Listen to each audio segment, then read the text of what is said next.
I went between putting the gun up to his head and pull it back down. Not sure if I meant to pull the trigger. It was a dark and dreadful night on February 1st, 2008, when a gruesome and unconscionable act shook the very foundation of a family. Nicholas Browning, a mere 15-year-old boy, clandestinely made his way into his own home and committed an unspeakable atrocity. He callously murdered his father, mother, and 2 younger brothers. The sheer horror of such an unimaginable act, perpetrated by a family member no less, leaves one feeling perplexed and bewildered. It is truly difficult to fathom how a young child could have committed such a heinous crime. A nightmare unfolded in a Baltimore suburb when a 15-year-old boy was charged with the unthinkable, the shooting deaths of his entire family. Nicholas W. Browning of Cockeyesville is facing 4 counts of first-degree murder in the slayings of his father, mother, and 2 younger brothers. To make matters even more distressing, he was charged as an adult for these heinous crimes. As the details of the case emerged, it was revealed that Nicholas had been at odds with his father, adding a layer of complexity to this already puzzling case. On the night of the murders, he snuck into the house while everyone was asleep and used his father's gun to commit the unimaginable. The aftermath was just as baffling, as he threw the murder weapon into some bushes near his home and spent the next few days with friends. Here is how it happened. The night of February 1st, 2008 will forever be etched in the minds of Nicholas's family, extended family, and community. When he returned home from hanging out with friends, he unleashed a fury that left a trail of devastation in its wake. Without warning, he fired shots at his father, John, who was dozing off on the couch downstairs. But that wasn't enough. Nicholas made his way upstairs and brutally murdered his mother, Tamara, and his 2 younger brothers, Benjamin and Greg. What makes this whole ordeal even more perplexing is what happened next. He returned to the friend's house to have the sleepover and play video games. The next morning, he said he needed to go home because he needed to clean with his mother, but as he was calling everyone, no one was picking up the phone. Then he proceeded to go to the mall and hang out with his friends. Eventually, they went over to his house, only to find the door unlocked to seem like it was burglarized. After they entered the house, they saw his dad shot in the back of his head. One of the kids ran out to stop his father from driving away. Nick ran upstairs to find his mother and brother dead as well. They called 911 and they were all being interrogated. This is where the weird part begins. Soon after the interrogation began, the detective had his eyes on his friends. He immediately knew something was amiss and that they were hiding something. He began telling them that they need to talk. There, I thought I would tell you now. Yes. This is a murder case. Yes. You're 15 years old. Yes. You cannot lie to me. Right. Because you will go in jail for the rest of your life. The detective found out from one of the boys that Nick had left the house in the middle of the night. Before being interrogated, Nick was acting very weird as well. He fell asleep and he didn't shed a tear for his lost family. Because I'm not telling you coming in how important this is right now. Call me. There's something you think? Actually, there's something he did. He told me that he was going to go out, but he didn't tell me where he was going to go. Was that instant? I appreciate this. I missed it. He said he was going to do, I don't know. He said he was going to go out. And then, what did he tell you about that? Nick proceeded to explain why he went back to take the car. And so I didn't want to take the car out, so because the lights were on, so worried. And so I went in the car and just around, they'll go to bed in a half hour and the lights will be off. So I was sitting there and I fall asleep. Then I get a call from Alex around, I think 5 a.m. Okay. And then it wakes me up. And then, slept in the car and the lights are still on in the house. Okay. And it doesn't make sense now, but, So what did you do? I walked back in because, it's 5 a.m. Okay.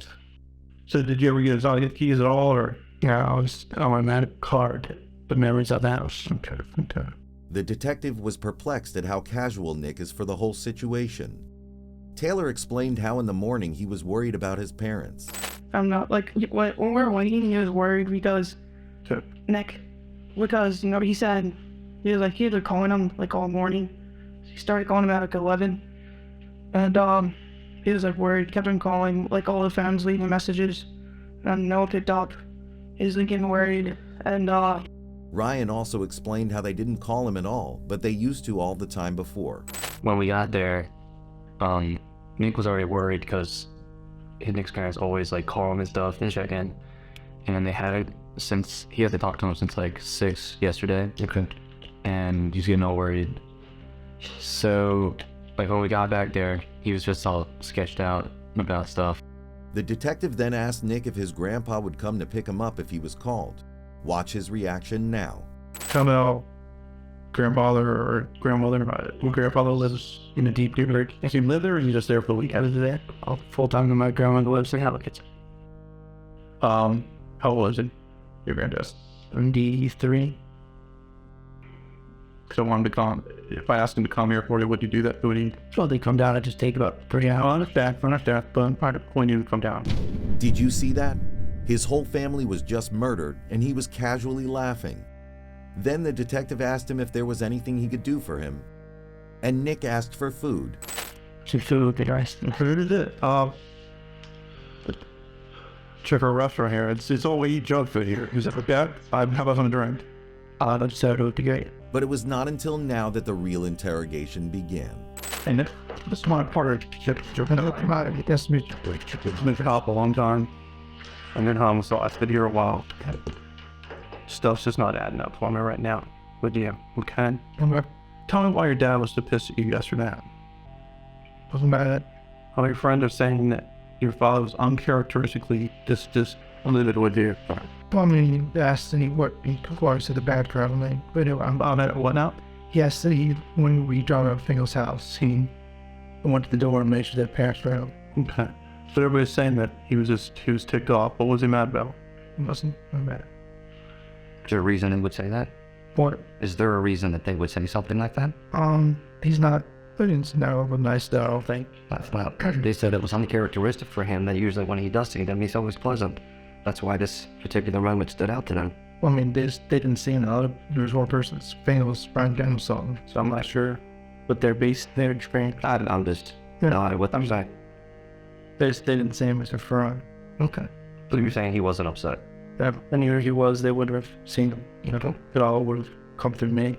What they, so. Yeah, but if things aren't adding up here, I don't understand some things that happened here tonight. I think you had something to do with what happened tonight. Now, the two detectives began being aggressive towards Nick. He quickly changed his mood and even hesitated to deny he had something to do with the killings. The more you lie, the deeper it gets. From then on, it was just the detectives trying to get Nick to confess. But Nick didn't give in just yet. The detectives tried to get him to confess by saying they found the keys under his bed. But Nick's response wasn't so bad either. I don't see how one set of keys to, why are they under your bed? Why the parents, if they were meeting them, this is a burglar? Come on. That's Come on. You're gonna have to do better than that. So what's the charge? If you think this is a trial, I'm going to go to jail based on a set of keys? The cops were getting frustrated as they put more pressure on Nick. You were a stone cold killer that killed his family. Tough. Then the police went and put handcuffs on him to imply that they are going to arrest him. You did this. There's no doubt in my mind. No doubt in my mind. Afraid of this. Just look, you know what? You're under arrest. Okay. 4 counts of first degree murder. 4. Can you sit up?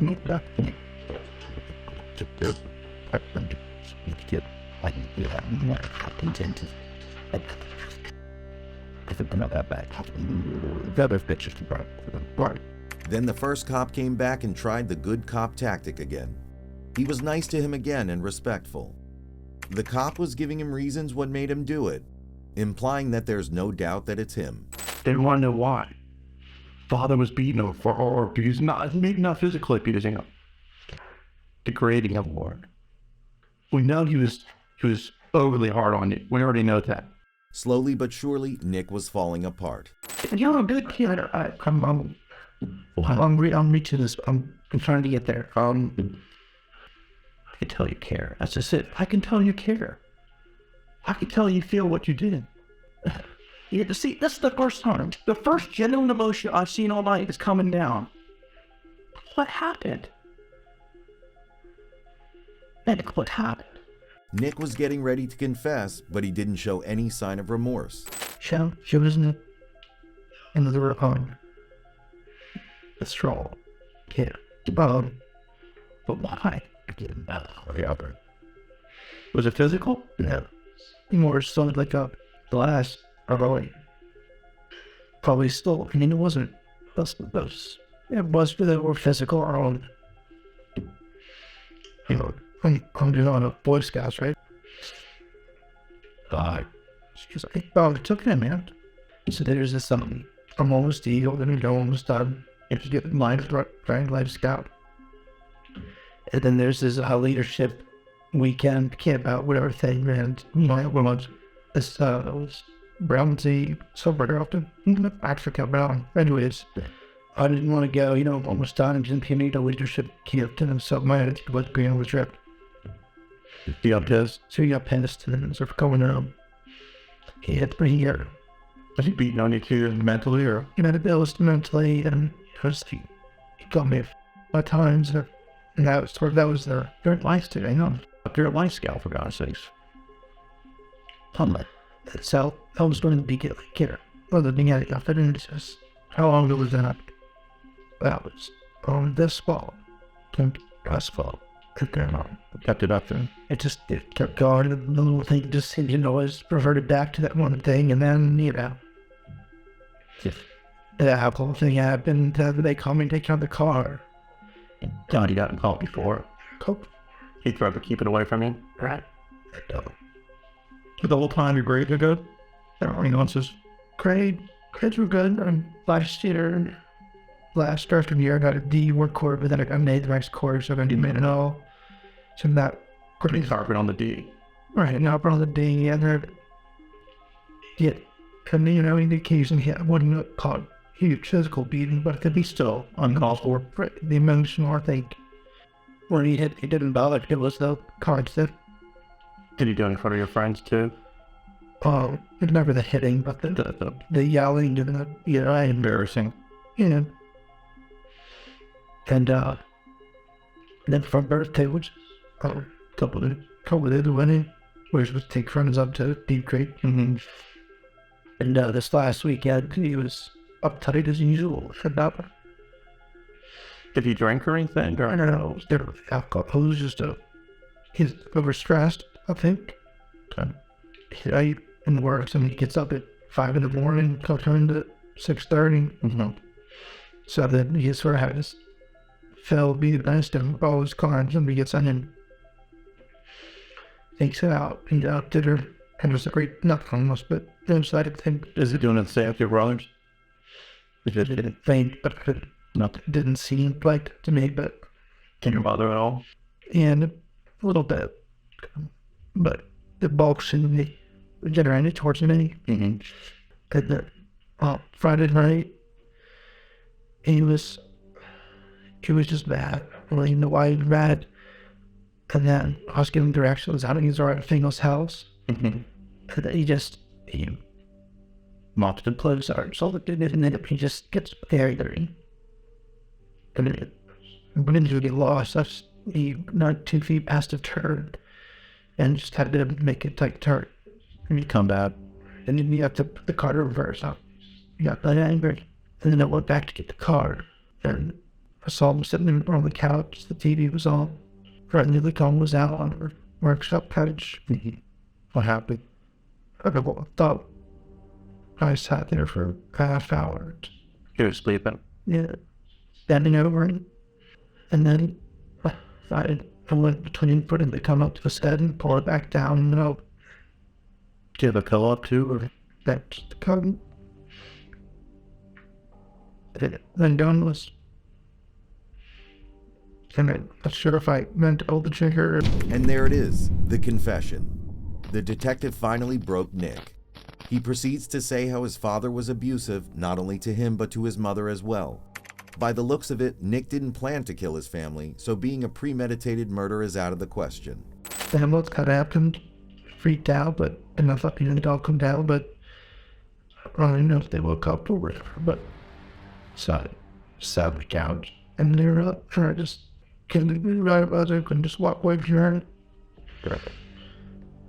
And I shot from her.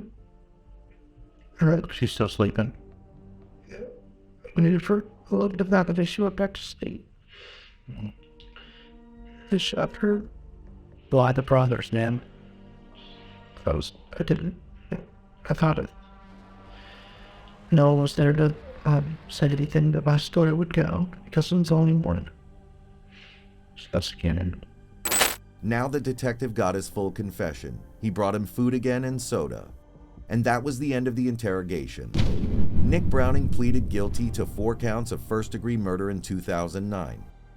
His sentence was 4 life terms in prison. He is never getting out.